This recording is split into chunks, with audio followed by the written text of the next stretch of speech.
Robert, how are you doing? Good yourself. I'm doing great, man. I'd love to hear all about your business, right? And the history of what it's you and your father and your brother, right? That started it.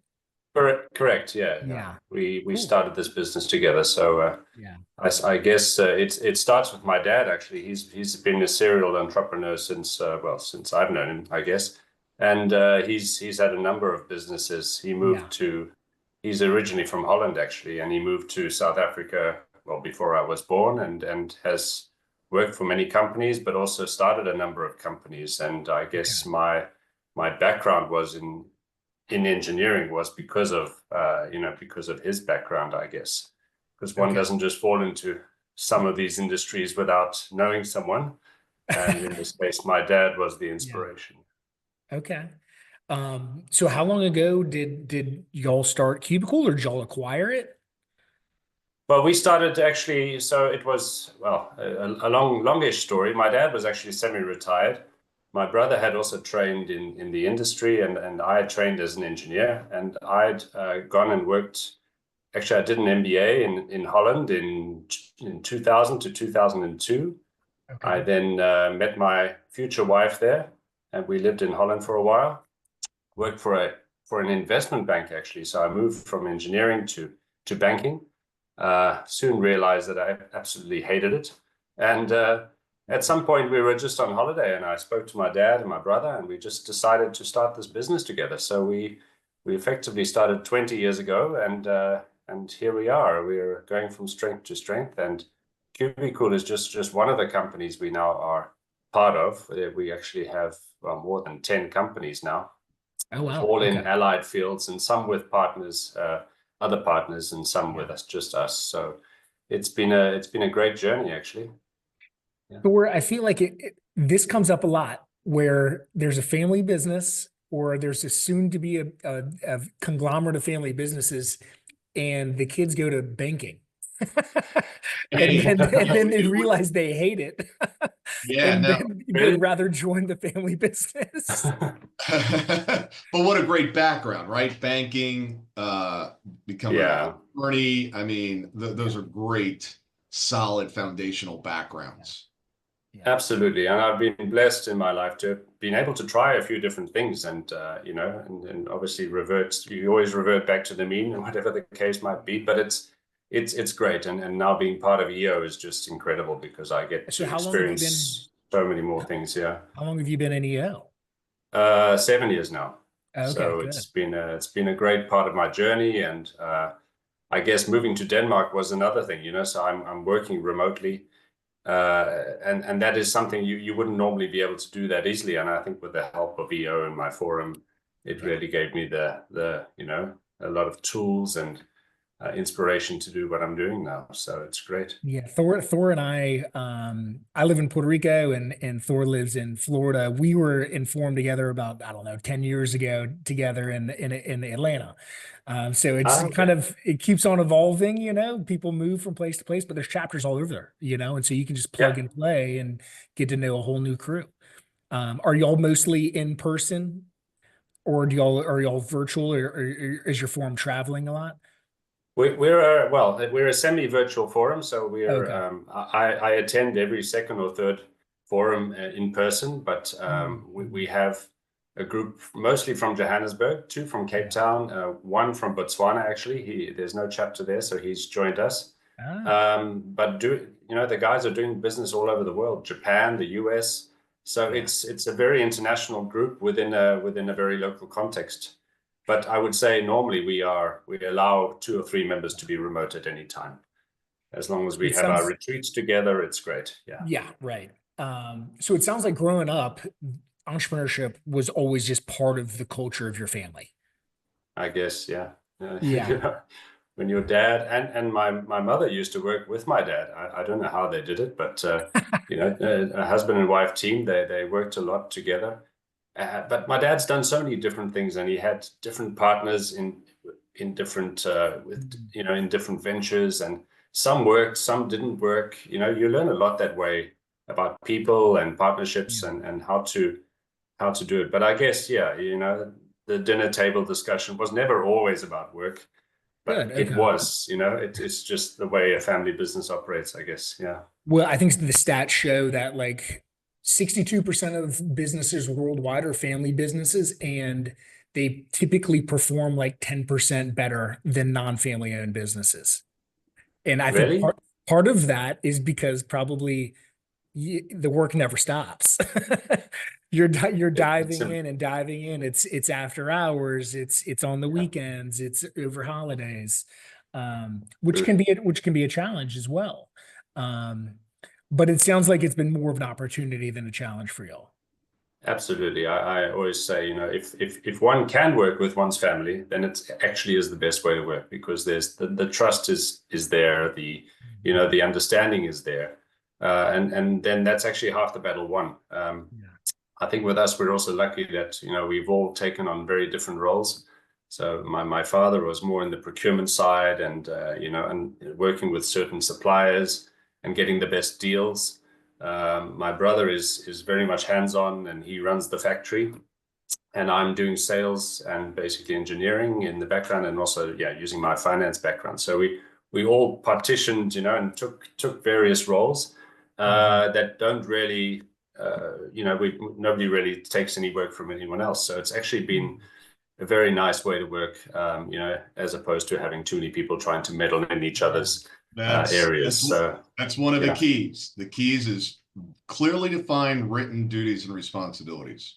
Yeah. Very, very Agreed. Yeah. And was All there right. ever a struggle with that? Was that kind of naturally from day one? You kind of said, "Hey, these are my skill sets. We can complement each other here," or did that take work?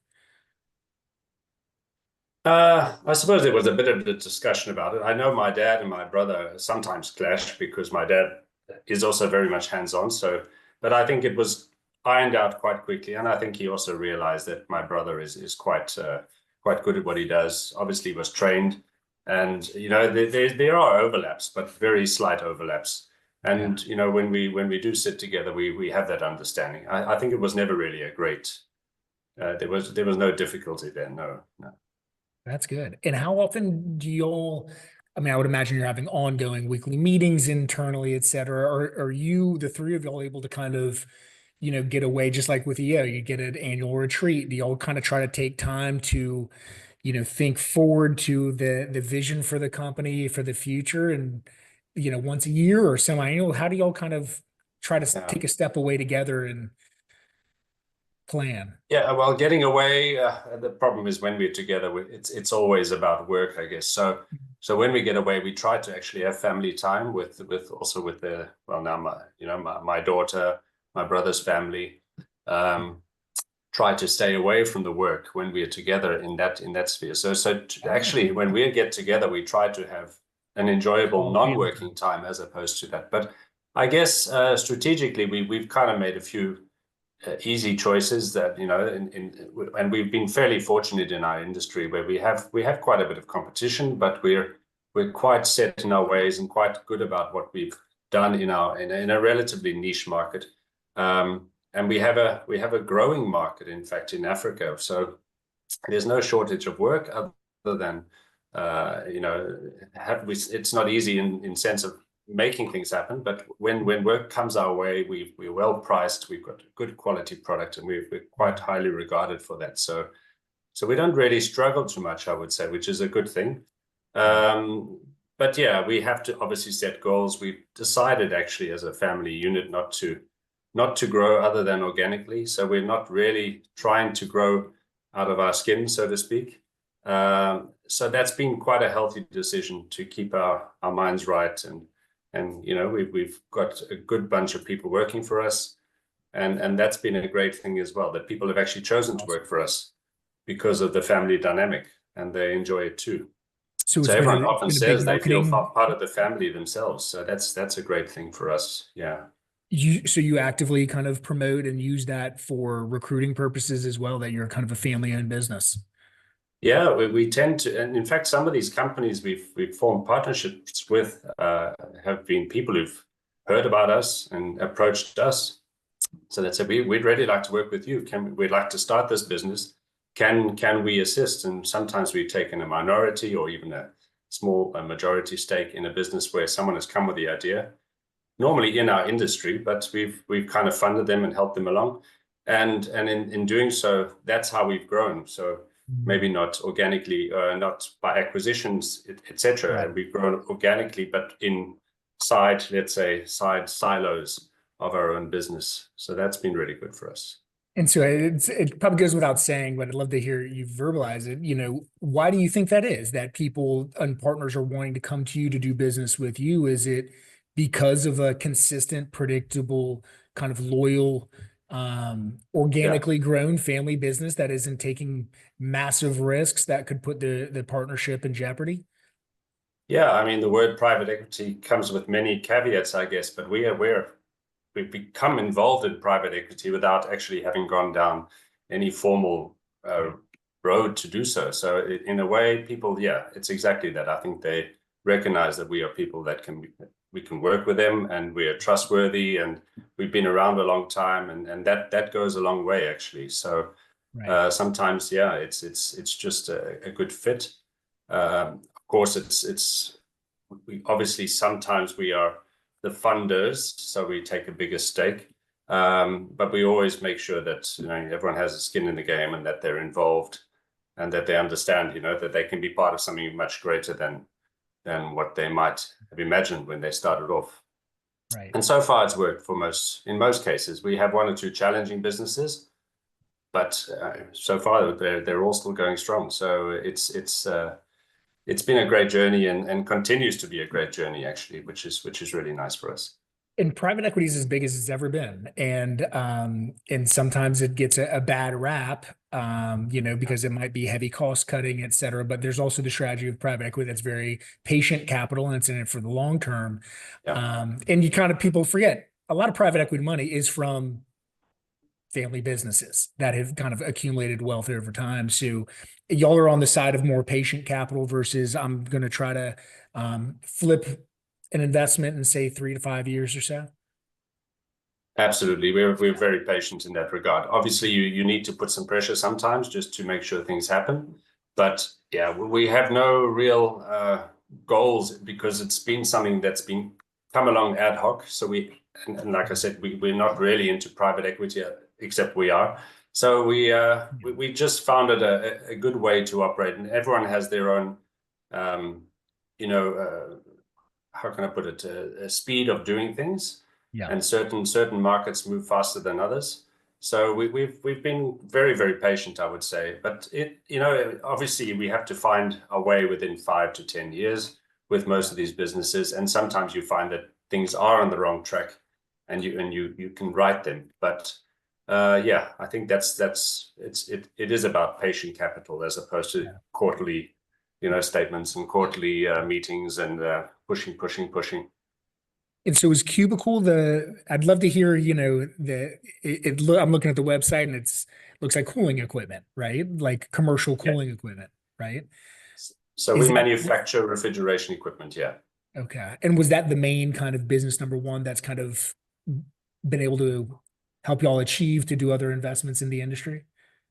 Correct, yeah. So we have a product. It's actually like a Meccano set. We can put together this product in many, many ways.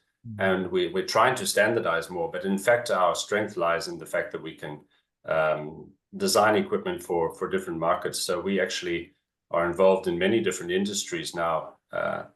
And the African or sub-Saharan African market, to be more accurate, is growing, but it's a very diverse region with many different countries and many different histories and different people. So we actually need to work with local people in each country.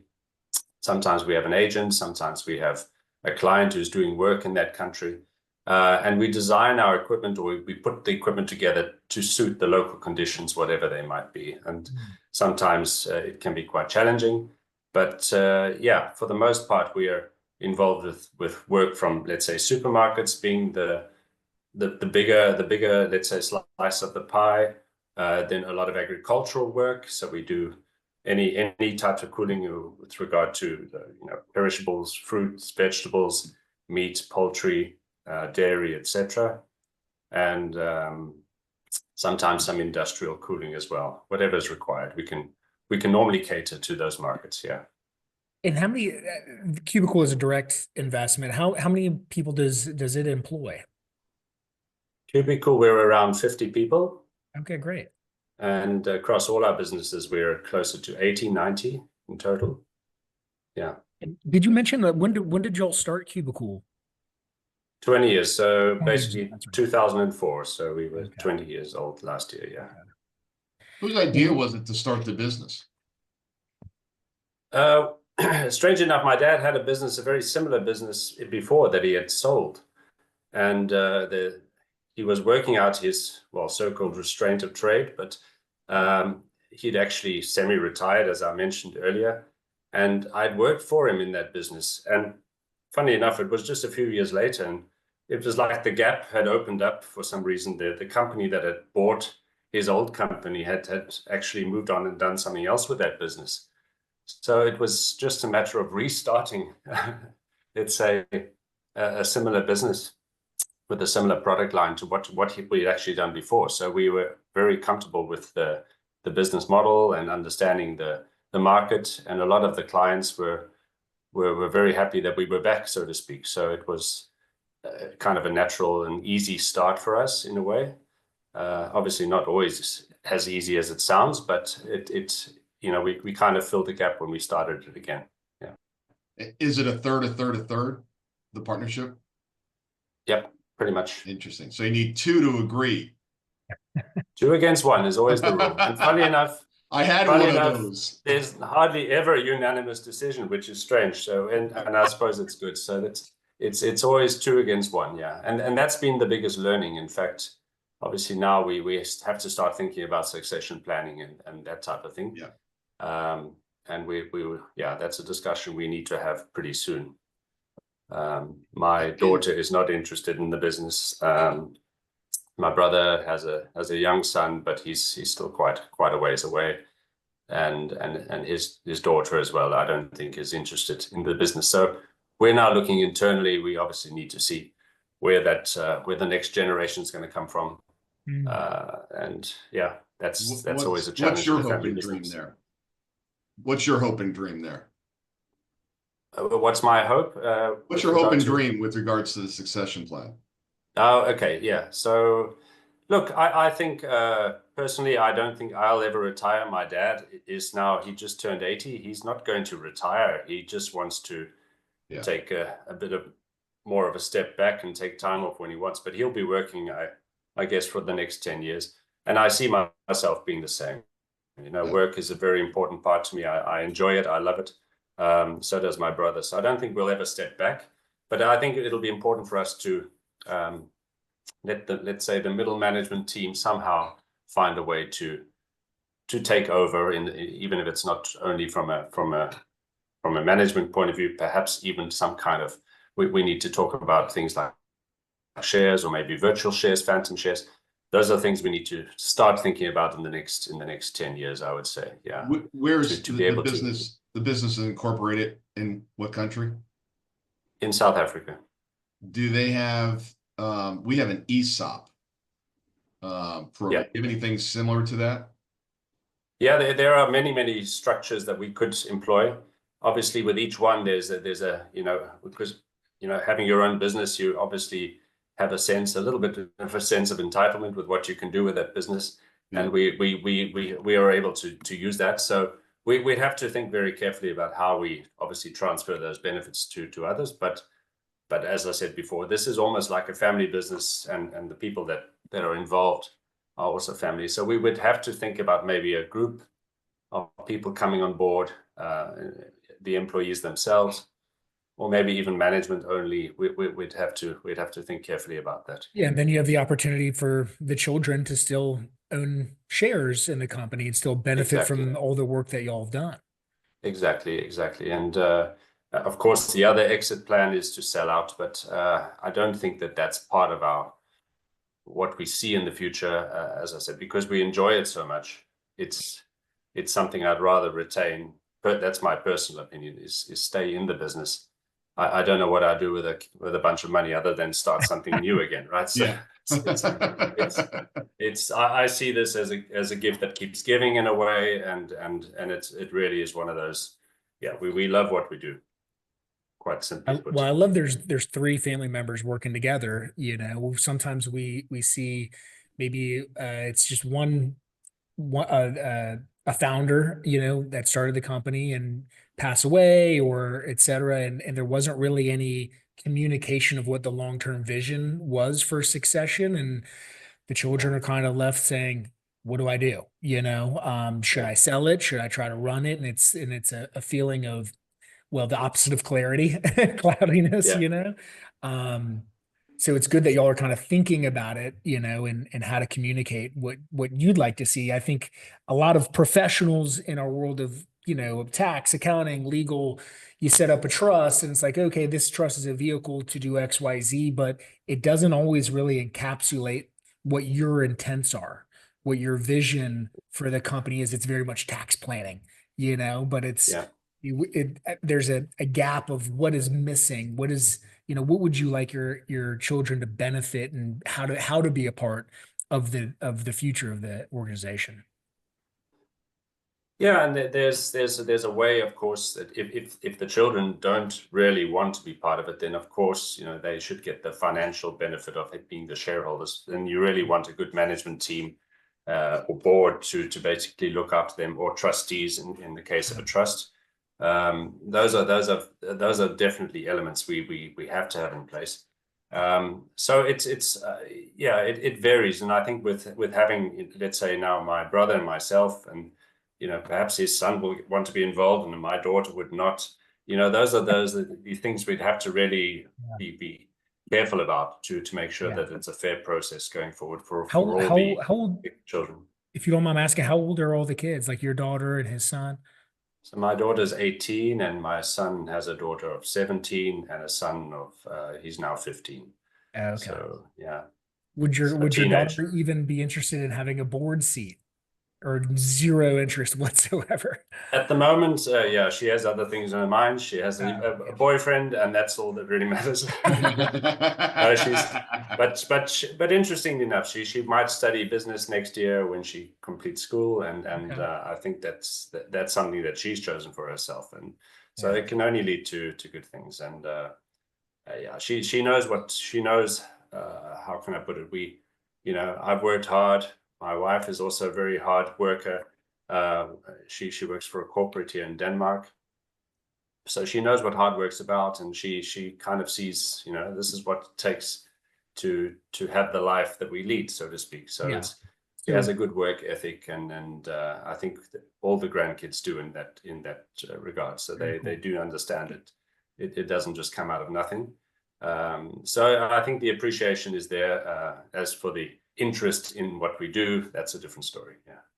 So your wife didn't want to be a part of the father-brother combination. She wanted to kind of do her own work separate and apart.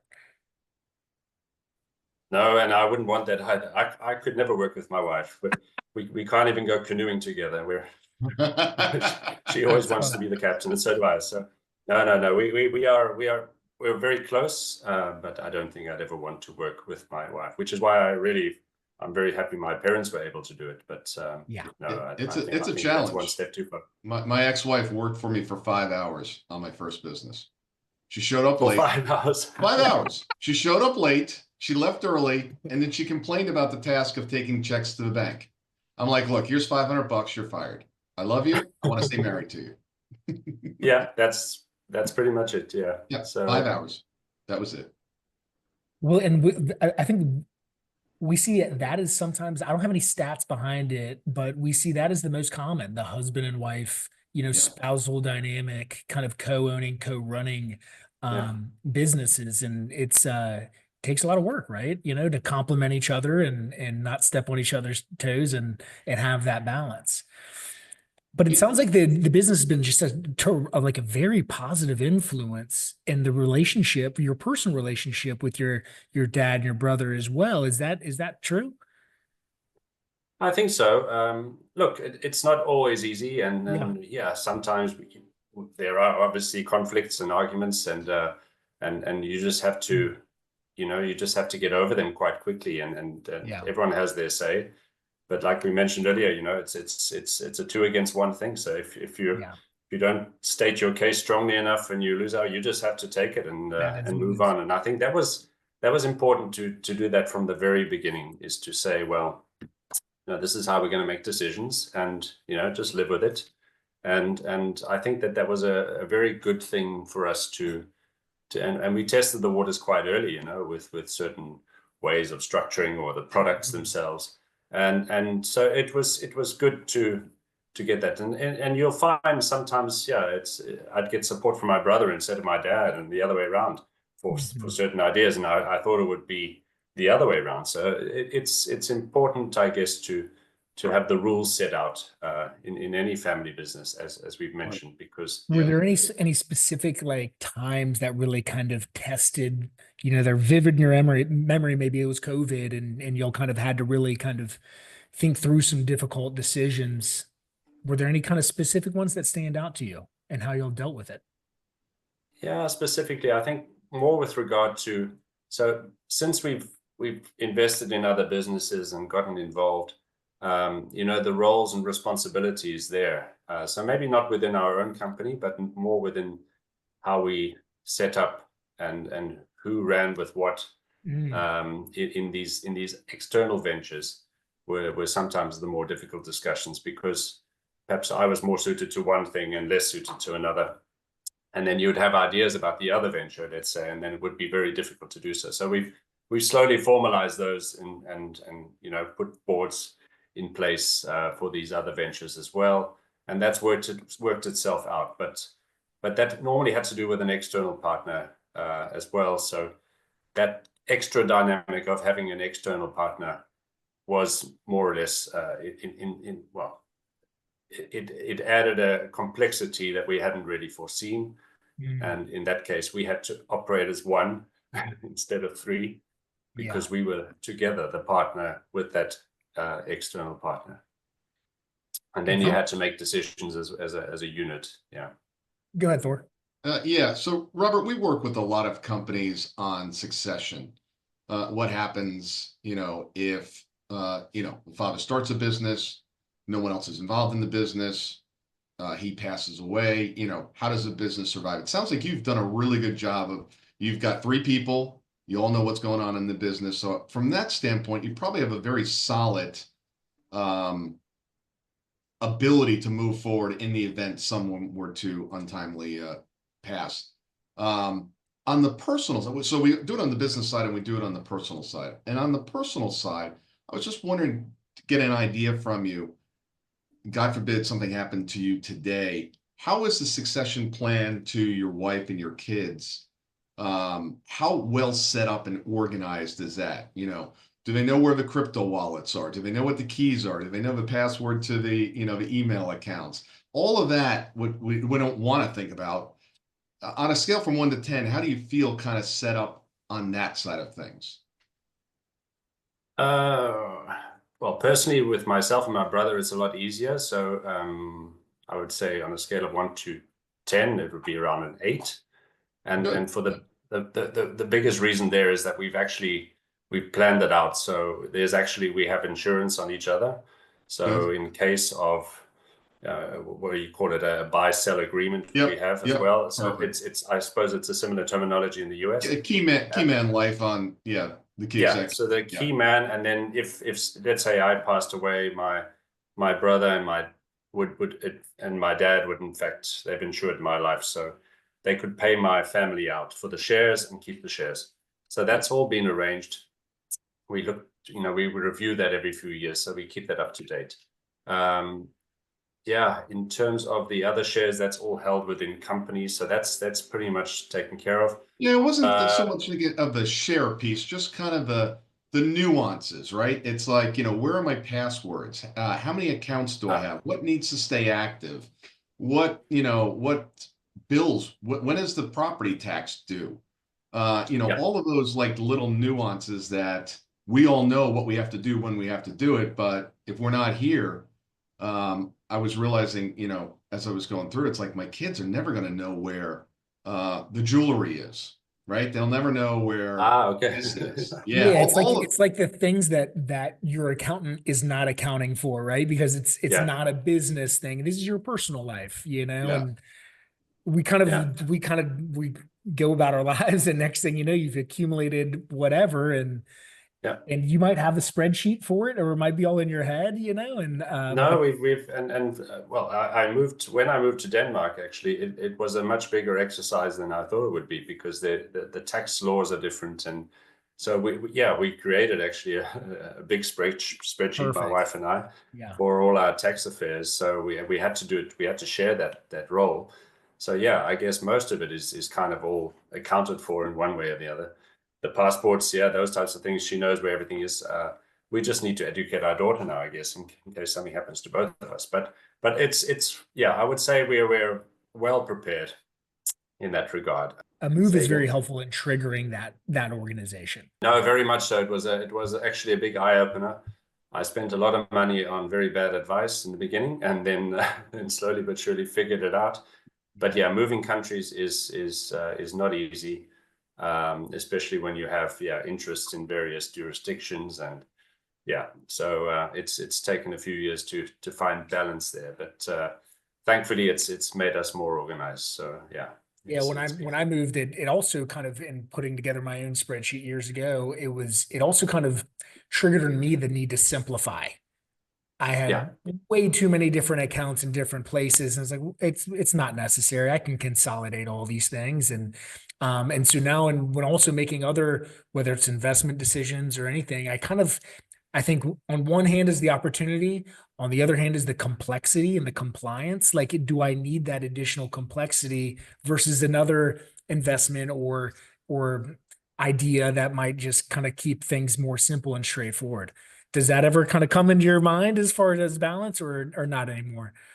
yeah, I guess it does because everything is an opportunity. So right, so you hear about this little thing here, and you can trade in that, and of course Bitcoin, and Yeah. I've tried all these things. My wife kills me because she's like, "What are you doing? Why are you investing in this now?" Well, I said it's an opportunity. I've got to try things. But yeah, the complexity around it is something I think about now. So now I just think twice. If I need another account, how much is that? Because every account costs money, etc., etc., etc. And then yeah, just having things in multiple jurisdictions, which we do now because I live in Denmark. Yeah.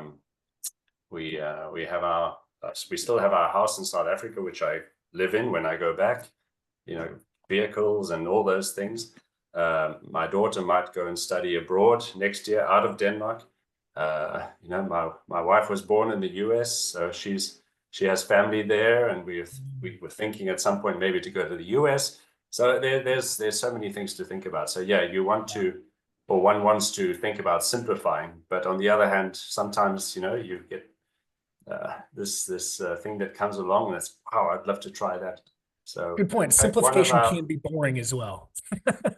yeah, one of our companies is a couple of consulting engineers, and they are the one is actually moved to the US now, and he's starting he's just started the venture in based out of Texas actually. So that's a really interesting one for us because yeah, it gives us now a leverage to to maybe export some products in the future.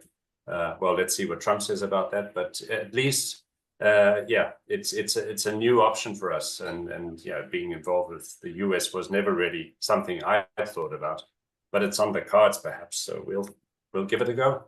So yeah.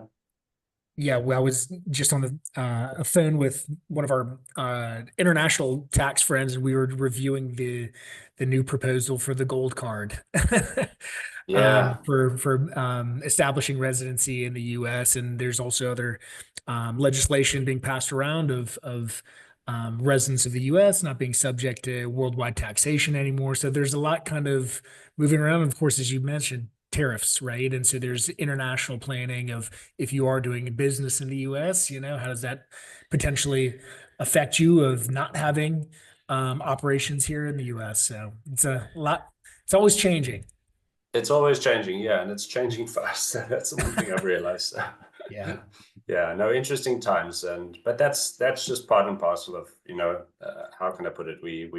we work with many partners. We also have suppliers in the US as well, so we have to buy some components as well. So it's nice to be involved in a let's say multicultural environment, especially where we are, in South Africa. It seems far away, but actually there are a lot of good ties and historic ties with the US and Europe as well. Yeah. Mhm.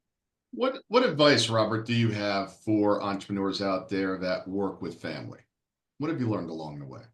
I would say have discussions, plan out, what's the worst that can happen, and if we disagree, how are we going to resolve things? Because I think that maybe we were fortunate, maybe because we knew each other in business before, in the sense that was a great preparation. But I would say if I was to start fresh, let's say with my brother and my dad, I don't know, for the first time, I think it would have been very, very, very different. So knowing how they operated and knowing everyone's, characteristics, it was great to go into business with them together as equal partners, as opposed to working for my dad or working with my brother for my dad. So I think the main thing was we saw the pitfalls ahead of time, and we managed to find a way to do that. But it came with a lot of discussion beforehand. If this doesn't work out, or if someone doesn't agree, this is how we're going to handle it. Yeah. And I don't think we discussed ever the divorce element, which is of course something most partners discuss in case something does happen. How do you exit? But I think we were very realistic about everyone's characteristics and what everyone would bring to the table, and of course splitting the roles in an equitable but logical fashion was important to us.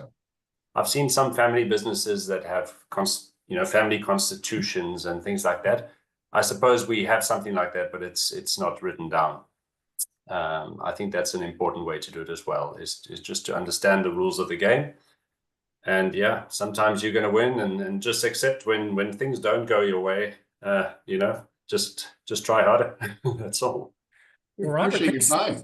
yeah, thanks so much for your time. Very much for your time, and I hope it goes well.